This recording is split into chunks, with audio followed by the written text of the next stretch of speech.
નમસ્કાર ધોરણ 5 ના વહાલા વિદ્યાર્થી મિત્રો, આજે આપણે આ વિડિયો લેક્ચરની અંદર તમારું જે અલંકાર પબ્લિકેશનનું દિવાળી ગૃહ કાર્ય છે તેમનું સંપૂર્ણ સોલ્યુશન જોવાના છીએ. તેમની અંદર આજે આપણે વિષય કેકારવ એટલે કે ગુજરાતીનું સોલ્યુશન કરવાના છીએ. તો પહેલો વિભાગ છે જેમાં વાંચન વિભાગ છે, જેમાં પહેલો પ્રશ્ન છે નીચેના શબ્દો વાંચો. તો આપણે અહીંયા શબ્દો આપેલા છે: ફિયોના, શૌર્ય, પ્રામાણિક, પૂર્ણ, સજ્જડ, તસદી, ગ્લાસ, જોય, શુક્લતીર્થ, ચશ્મા, મક્કમ, કાર્યક્ષમ, દ્રશ્ય, ગલીદંડો, અશક્ય, ઇન્દ્રિયો, વિશ્વાસ, ફિલ્મ, મેઘધનુષ્ય, વિશ્વ, પ્રોત્સાહન, ધ્રુવ, મોરપીચ, ઈશ્વર, ગર્વ, અર્જુન, નિશ્ચય, વિદ્ય, ગર્જના, વ્યર્થ. આ બધા શબ્દો તમારે તમારા વાલીની સમક્ષ વાંચવાના છે, જેથી કરીને તમારા વાલીઓને પણ ખબર પડે કે તમને કેટલું વાંચન આવડે છે. ઓકે, તો બધા શબ્દો વાંચવાના છે. હવે બીજો વિભાગ છે લેખન વિભાગ.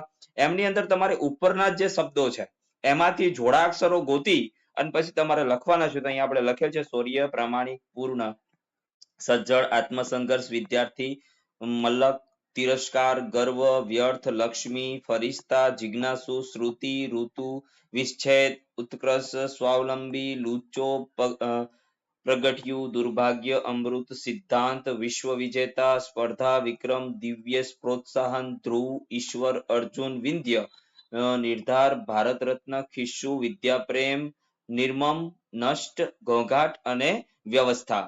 તો મિત્રો હવે બાકીના છે એ તમારે હોમવર્કમાં એટલે કે ઉપરથી જોઈને જ લખવાના છે. માટે આ જે ખાનાઓ છે એમની અંદર તમારે ઉપરના શબ્દો લખી લેવાના છે. ત્યાર પછી ત્રીજું છે પ્રશ્ન નંબર 6 લીટીની અંદર વર્ણન કરવાનું છે. તો પહેલું ચિત્ર તમને દિવાળી મહોત્સવનું દેખાય છે. તો ભાઈ આ ચિત્ર આપણા સૌના મનગમતા તહેવાર દિવાળીનું છે. દિવાળીના તહેવારમાં આપણા મમ્મી, કાકી, ફઈ, બા, દાદી બધા મળીને ઘરમાં દીપકની મદદથી અજવાળું કરે છે તથા સફાઈ કરે છે. શું કરે છે? સફાઈ કરે છે. હવે આપણે તથા આપણા મિત્ર કે નાના ભાઈ બહેન સાથે ફટાકડા ફોડવાનો આનંદ માણીએ છીએ. દિવાળીમાં મીઠાઈ ખાવાની, નવા કપડાં પહેરવાની તથા ફટાકડા ફોડવાની મજા પડે છે. મને દિવાળી ખૂબ જ ગમે છે. શાયદ તમને પણ ખૂબ જ ગમતી હશે. તો મિત્રો ચાલો એના પછી ચોથો પ્રશ્ન છે, તમે ફરવા ગયા હોય તેવા કોઈ સ્થળની 5 વાક્યોની અંદર વર્ણન કરવાનું છે. તો જોઈએ ભાઈ.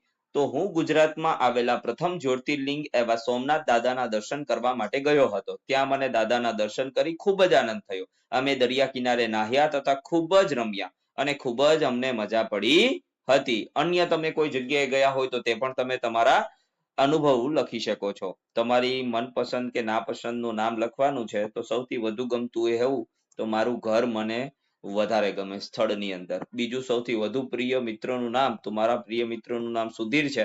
અહીંયા તમે તમારા મિત્રનું નામ લખી શકો. બીજું છે સૌથી વધુ ગમતી વાનગી તો મને સોન પાપડી ગમે. તમને શું ગમે એ તમારે લખવાનું છે. જો તમને ખાખરા ભાવતો હોય તો ખાખરા લખો, ઢોકળા ભાવતો હોય તો ઢોકળા લખો. સૌથી અણગમતું પ્રાણી તો મને જરાક ખૂબ જ અણગમતું પ્રાણી છે. એમનો દેખાવ મને ગમતો નથી, બાકીનું કાર્ય તો ખૂબ જ સારું છે. ઓકે, સૌથી વધુ પસંદ કાર્ટૂનની વાત કરીએ તો મને ટોમ એન્ડ જેરી સૌથી વધારે ગમે છે. તમારે તમારા પસંદની વાત લખવાની છે. છઠ્ઠો પ્રશ્ન છે, કોઈ પણ એક પ્રકૃતિ ગીત શોધીને લખવાનું છે. તો ભાઈ અહીંયા જુઓ, આપણે સરસ મજાનું ગીત લખેલું છે કે અમે દરિયો જોયો ને તમે યાદ આવ્યા, અમે દરિયો ખોયો ને તમે યાદ આવ્યા, અમે દરિયાને તીર એક રેતીનો ઢગલો, તમે રેતીમાં સળબળતું પાણી, તમે દરિયાને વળગેલી ખારી ભીનાશ, અમે માછલીના સ્પર્શની વાણી, અમે રેતી જોઈને તમને યાદ આવ્યા, અમે રેતી જોઈ અને તમે યાદ આવ્યા, અમે વાણી ખોઈને તમે યાદ આવ્યા, અમે ડૂબવાની ઘટનાનું ભૂરું આકાશ, તમે વાદળમાં સાગરનું ભાન, અમે દરિયો જોયો ને તમે યાદ આવ્યા. ચાલો, પૂર્ણ વિરામ અને ઉદ્ગાર ચિહ્ન વાળા વાક્યો છે. તો પૂર્ણ વિરામમાં છેલ્લે જ્યાં ટપકું આવતું હોય એવા વાક્યો તમે ચોપડીમાંથી શોધીને પણ લખી શકો. તો ઈચ્છા ને હાથ પગ છે એ વાત આજે જાણી, મારા ઘરે પધારો ઓ ગંજીપાની રાણી, ઈર્ષાદ આપણે તો ઈશ્વરને નામે વાણી, અલ્પ વિરામમાં પર્વતના નામે પથ્થર, દરિયાના નામે પાણી, આ શ્વાસની રમતમાં હારી ગયો છું તો પણ થાકી જવાનું કાયમ તલવાર તાણી તાણી. ત્યાર પછી પ્રશ્નાર્થની વાત કરીએ તો કોઈ પણ પ્રશ્ન તમે પૂછી શકો. તમે ક્યાં જઈ રહ્યા છો, તમારે જમવાનું બાકી છે, તમારા ઘરનું સરનામું ક્યાં છે. અને ઉદ્ગારની વાત કરીએ તો ઓહ આ તે કેવું વિમાન, અરર, ભમરી ઉડતા ઉડતા દૂધમાં પડી.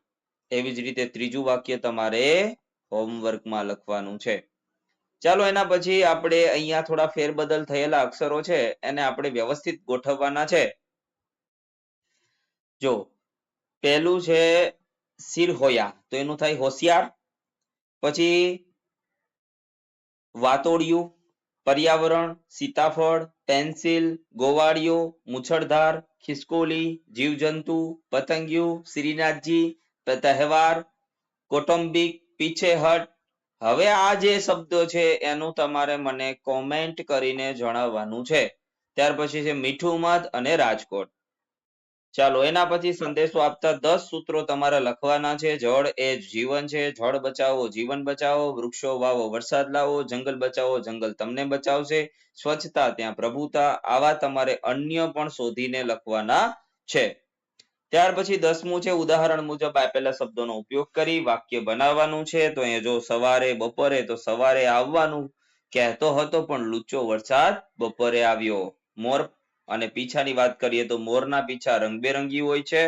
ખિસ્સું ગંદુ, ખિસ્સું ધૂળના કારણે ગંદુ થઈ ગયું હતું.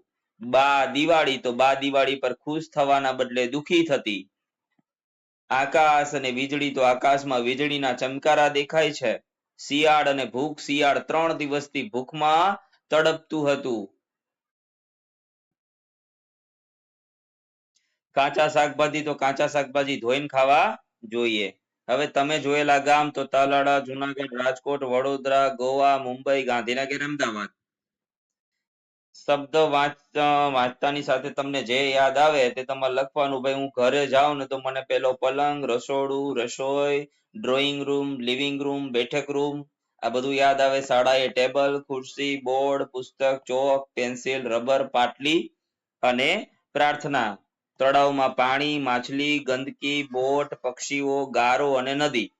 ખેતરમાં માટી, હળ, કોદારી, પાવડો, કુહાડી અને પાક પણ હોય.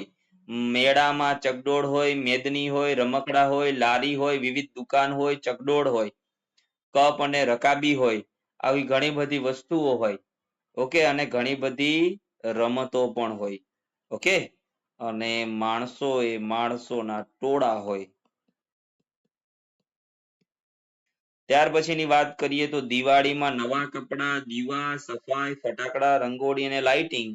પોશાકમાં પંજાબી, ચાઇનીઝ, ભારતીય, શર્ટ, પેન્ટ, મફલર અને જૂતા. ચોમાસાની વાત કરીએ તો મચ્છર હોય, માખી હોય, તાવ આવે, નદી, ઝરણા બધા છલી વળે, ગંદકી ચારે બાજુ ફેલાય. સૌથી વધુ ભેજમાં નમી હોય. જંગલમાં લાકડું હોય, લાખ હોય, ગુંદ હોય, મધ હોય, રાળ હોય, પ્રાણી હોય, પક્ષી હોય. દરિયાની મોજ હોય, પાણી હોય, માછલી હોય, બોટ હોય, ખલાસી હોય, હોડી હોય અને દરિયાના મોજા પણ હોય. તો મિત્રો આ હતું આપણું ગણિત વિષયનું સંપૂર્ણ સોલ્યુશન ભાઈ. હવે આપણે મળીશું નેક્સ્ટ વિડીયો લેક્ચરમાં અન્ય વિષય સાથે. ત્યાં સુધી જય હિન્દ, જય ભારત.